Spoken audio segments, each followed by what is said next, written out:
सदर America Donald Trump के सारी दुनिया के साथ बदनाम जमाना इजराइल के जेरूसलम को सदर मुकाम बनाए जाने के ऐलान के बाद सारी दुनिया की मुस्लिम बरादरी एहतजाजी सफ में आ गई है। भारत में भी इस सिलसिले में एहतजाज किया जा रहा है। लिहाजा आज शहर हैदराबाद की शोहरत याफ्ता दसगाह जिहाद और शहादत तंजीम के लोगों ने इस सिलसिले में एहतजाज करते हुए दारुशफ़ा की जामा मस्जिद में नमाज जुमा के दौरान इजराइल के झंडे को रौंदते हुए दाखिल हुए और बताया कि दुनिया हिकमत अमली को छोड़कर अब सच्चाइयों को अपनाने आ जाए, क्योंकि इजराइल अमली तौर पर बुराइयों की जड़ साबित हो गया है जो सारी दुनिया के लिए नुकसानदेह। आज जुमे का दिन है।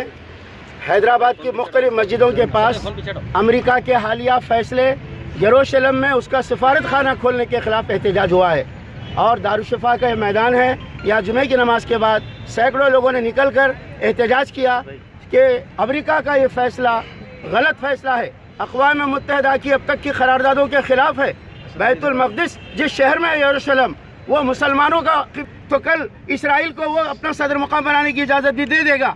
ये तमाम दुनिया के मुसलमानों के लिए नामंजूर है। इसी नामंजूरी के ऐलान के लिए आज उसका बैतुल मक़दिस की हिमायत पे प्रोटेस्ट हुआ है और अमेरिका का फ्लैग और इसराइल का फ्लैग जलाया गया है। हम इसका नतीजा जो भी निकलेगा भुगतने के लिए तैयार हैं, लेकिन क़िबले अव्वल के शहर में अमेरिका का सफारतखाना नहीं खोलने देंगे और इसराइल का वो सदर मुकाम बनने नहीं देंगे। उसके लिए अपनी जानों का नजराना देंगे इंशाअल्लाह। इस मामले में सऊदी अरब की मुनाफिकत बहुत खुल के सामने आ रही है।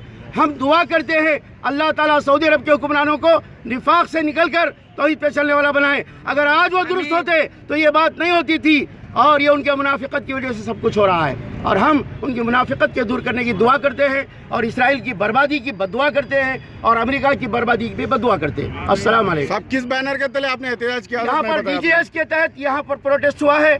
हम आम मुसलमान शरीक हुए हैं, हम भी उनके साथ शरीक रहे हैं। हमारा कोई अलग से प्रोग्राम हमने नहीं किया।